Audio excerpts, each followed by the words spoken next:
Bonjour à tous, merci de m'avoir invité. La présentation que je vais essayer de faire tenir en 13 minutes concerne une recherche que j'ai menée avec deux collègues, Bernard Julien et Yannick Lung, sur un case study de... Ah, ça ne marche pas.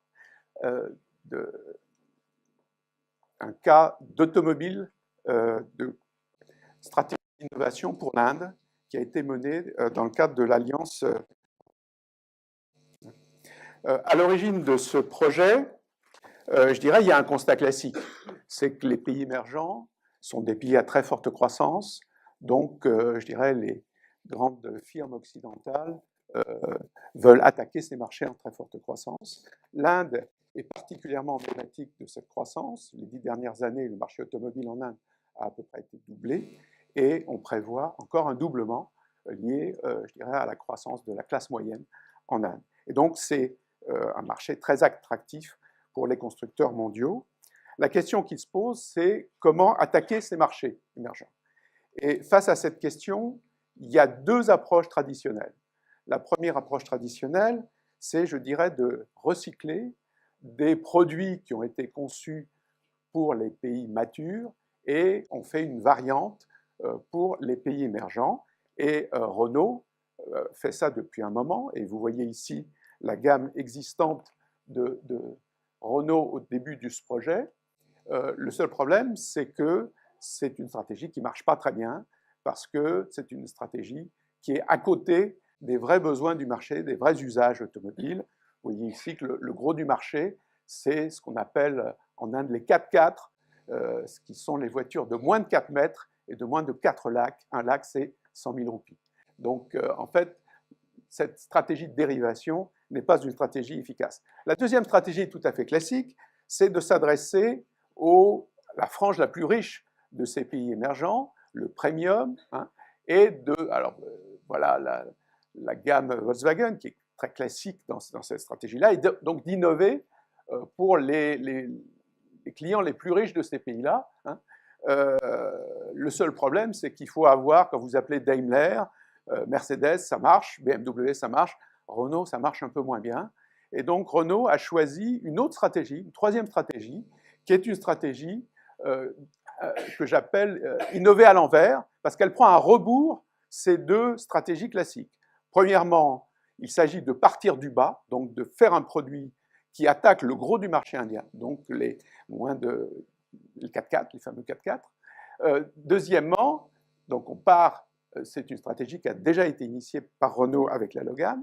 Et deuxièmement, il s'agit de concevoir un produit spécifique, ajusté pour le marché qu'on vise, c'est-à-dire le marché indien, et non pas de dériver un produit pour les pays occidentaux. Donc, comment mettre en œuvre cette stratégie? Donc, une stratégie à double inversion, par le bas et du pays émergent vers éventuellement un retour vers les pays riches. Comment mettre en œuvre cette stratégie? Et ça marche.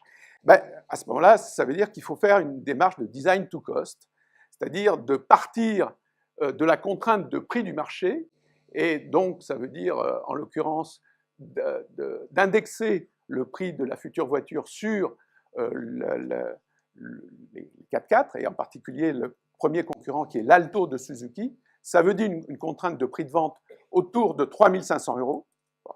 Et comme on veut gagner de l'argent, ça veut dire une contrainte de coût terriblement forte. La Kwid, donc cette voiture-là, a été démarrée avec un objectif de 50% moins cher que la Logan, qui était elle-même 50% moins chère que les voitures européennes. Donc on voit qu'on rentre dans une contrainte de coût terrible, des objectifs de coût terribles, des prestations originales, parce qu'il ne suffit pas de faire moins cher, il faut aussi vendre la voiture. Et par exemple, la Tata Nano est une voiture qui a échoué parce qu'elle n'avait pas d'avantage client suffisant pour exister sur le marché indien. En l'occurrence, là, vous avez un design et vous avez de la communication interne qui différencie la voiture par rapport à ses concurrents directs. Et évidemment, les autres spécifications doivent être au juste nécessaire pour tenir dans cette contrainte de coût terrible. Face à ça, quelle méthodologie pour réussir ce challenge? Alors, le point que je crois très important, c'est de dire qu'on est dans de l'innovation de rupture, parce que 50% moins cher, c'est de la rupture, mais on ne peut pas se permettre de faire de grands gestes innovants en termes de technologie ou d'architecture, parce qu'on est dans le cadre d'un développement produit qui est très contraint en termes de temporalité. Et donc, on va faire ce que j'ai appelé dans le livre de l'innovation fractale, c'est-à-dire qu'on va remettre en cause les standards à toutes les échelles, y compris la plus petite, de manière à rentrer dans cette contrainte de coût global. Alors, pour donner une idée de l'ampleur de ces ruptures, transgressions par rapport aux standards, le premier acte qu'a fait l'équipe projet, c'est d'envoyer le concurrent direct, c'est-à-dire l'Alto de Suzuki, au bureau d'études de Renault, au Technocentre, pas très loin d'ici, pour l'évaluer dans le circuit d'essai. Le résultat de l'évaluation de cette voiture a été, par les ingénieurs de Renault, a été immédiate. Cette voiture est invendable. Or, c'est la voiture la plus vendue en Inde. Ce qui veut dire que tous les standards de conception doivent être remis en cause, en termes de produits, en termes aussi de spécifications techniques, jusqu'à l'écartement des fils dans la voiture, le nombre d'attaches par mètre de fil, ou le fait que cette voiture, par exemple, a 3 boulons pour visser les roues au lieu de 4, vous voyez, des détails, mais qui font gagner quelques roupies à chaque fois. Aussi, une remise en cause des plannings, de manière à privilégier l'acte d'innovation pour l'économie par rapport à des jalons prescrits à l'origine. Je crois que c'est important de dire que pour faire ces transgressions, eh bien, il faut avoir une très forte compétence. Compétence technique, pour ne pas faire n'importe quoi, compétence produit, pour s'adapter justement à l'usage indien. Et donc, l'idée selon laquelle le low cost serait peu exigeant en compétences est une très mauvaise idée. Il faut je dirais des gens très compétents pour pouvoir transgresser les standards. Dernière chose, une capacité décisionnelle pour assurer l'agilité de l'apprentissage. Quand vous êtes dans un timing très contraint de développement produit, plus vous attendez, moins vous pouvez innover.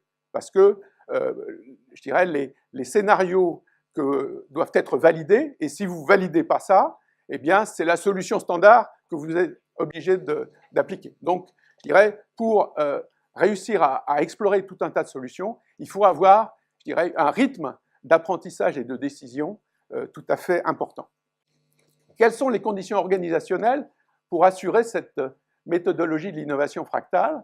Eh bien, il y en a plusieurs. La première, je crois, c'est un leadership d'équipe projet fort, compétent et légitime. Donc là, on peut se reposer sur l'histoire de cette entreprise, Renault, qui a, dès le début des années 90, donné beaucoup de pouvoir aux directeurs de projet et mis à cette place des gens qui ont, je dirais, fait des choses, qui ont prouvé qu'ils étaient compétents sur le sujet, assurer à la fois l'autonomie par rapport aux stratégies sièges et l'agilité décisionnelle dont j'ai parlé tout à l'heure.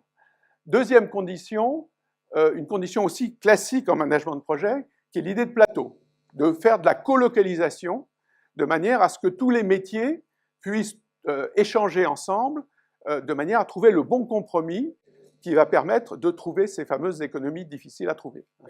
Donc ça, c'est quelque chose qui n'est pas nouveau. Par contre, quand c'est fait en Inde, c'est assez nouveau. C'est la première fois que Renault fait son plateau projet, non pas à côté du technocentre, mais offshore, en Inde, en l'occurrence à Chennai, dans le sud de l'Inde.